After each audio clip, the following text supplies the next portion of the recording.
Hey, good morning everybody. Dave here at Scale Models Midwest. Welcome back to the workbench.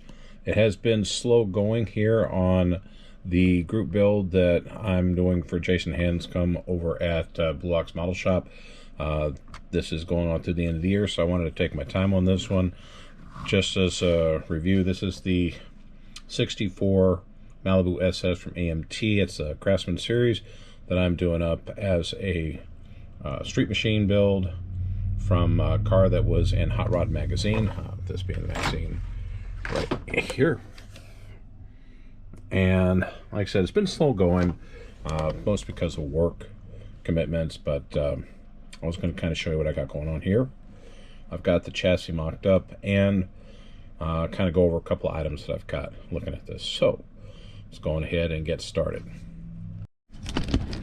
All right, so to start off with, I've been down here about an hour and a half this morning while the girls are sleeping and just kind of doing some work on the Malibu and Chevelle and getting things mocked up.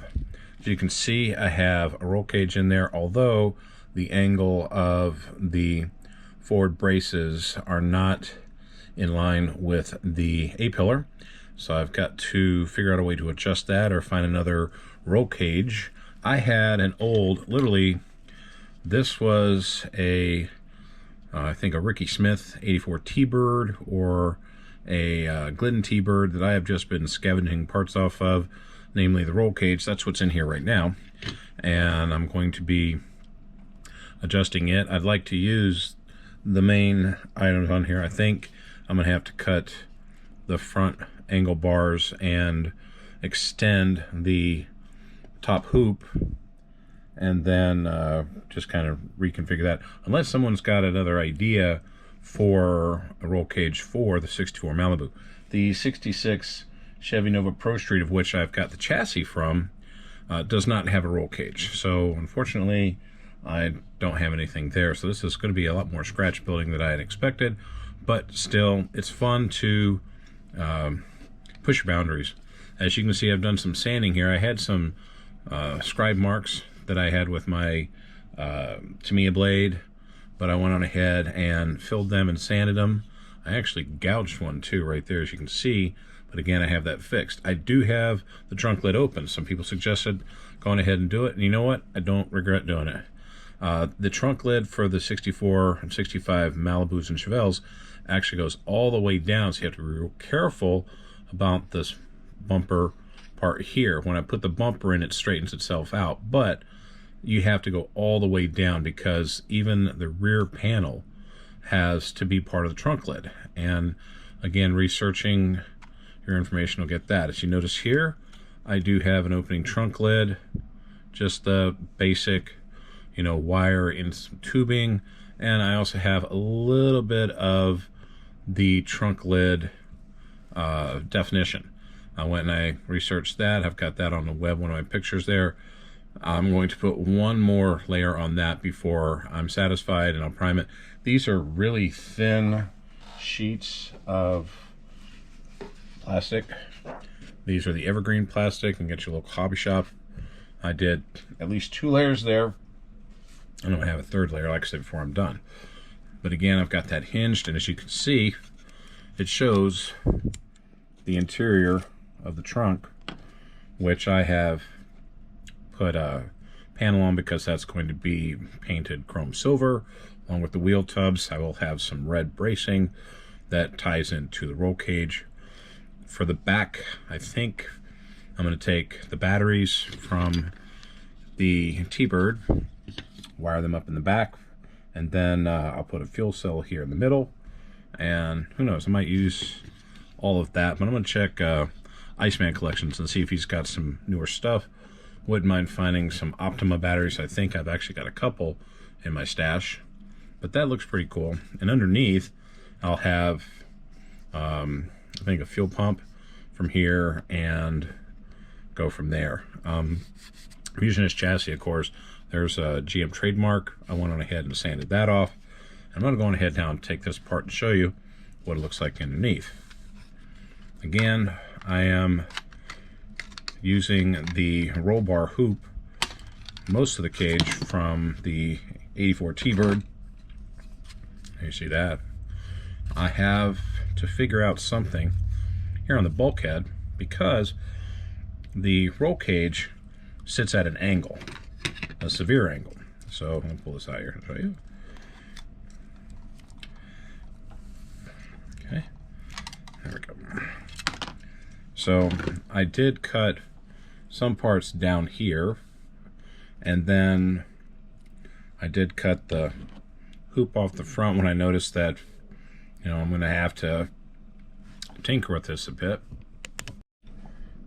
But ultimately, once I have that all in place, I got the seats in and the shifter, maybe fire suppressant, and then I'll go from there. I will sand this and clean it up really nice before I put that together. Seats wise, again, I went back to the Ricky Smith T-Bird and I used these racing seats, which I'll sand down a bit, strip them, and then try and get some 5-point racing harnesses for that. I've already got the materials and pieces for that, so that's going to look pretty cool. Again, here's a little more of that trunk lid. And it does take time to do this, so, you know, scratch building or what have you. And then when I looked at the dashboard, this is one that I wanted to have a little fun with too. The dashboard, looking at this, see here, it's a flat silver panel with the gauges. And I still have to find a steering wheel that matches that. So again, I'm going to kind of raid my parts basket, see what I got. But check that out. I went on ahead and I cleaned out the panel. I had a very small Craftsman sanding bit here. Chucked that in my motor tool and then cleared that out, filed it. I did inadvertently break a piece right here at the end, so I've got to clean that up just a little bit, but otherwise that is a flat dash panel, and I'm going to put some NASCAR decals on that for the gauges, but I've also got some brass and I've got some metal tubing I'm going to cut bezels out of, so that's going to look pretty sweet.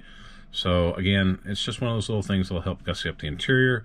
I just want to have a little fun. This is not a super detailed kit, but it is a detailed kit nonetheless. I haven't done anything with the engine, you know, they're still sitting there. I've got to start working on that. I've got some time coming up. Once again, when you work as much as I do, you don't take PTO. So your PTO bank gets up there, and then when you get to the bank max, you stop accruing. So I'm going to take a couple of days off and then do some work on this. I've got another kit I actually started in the meantime to kind of put something together quickly as kind of like a way to kind of get away from this for a little bit. But I have to clean this up a little bit more.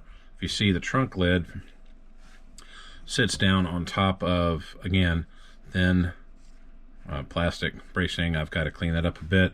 I have to kind of move this out just a little bit further, and then maybe do something for the bottom part as well. Maybe a trunk release catch too. So again, I'm just going to have a little fun over the next couple of weeks, kind of going with a lot more of the little detail bits. And once I've got my time off coming up, I'll really hammer this out. I'm going to put this in primer today and then sand it a bit, and then as far as the body's concerned, I'll start masking that with the black and the silver and the colors that'll match, again, what's here in the magazine for that one. So that shouldn't be too hard of an issue. But other than that, yeah, it's coming along. And again, slow going, better than no going. So with that, I'm going to go on ahead and go upstairs and see if the ladies are awake, get some more chores done. In the meantime, I hope you're building the cool kits as always. Like and subscribe and share this channel with your friends. I've got a couple emails I need to respond to because I had one person who emailed me and said he's got some more T-Bird kits. So I'm going to see what he's got available and maybe purchase some from him. And then I got to go to my local hobby shop and pick up some more paint. So with that, we'll catch you next video. Take care.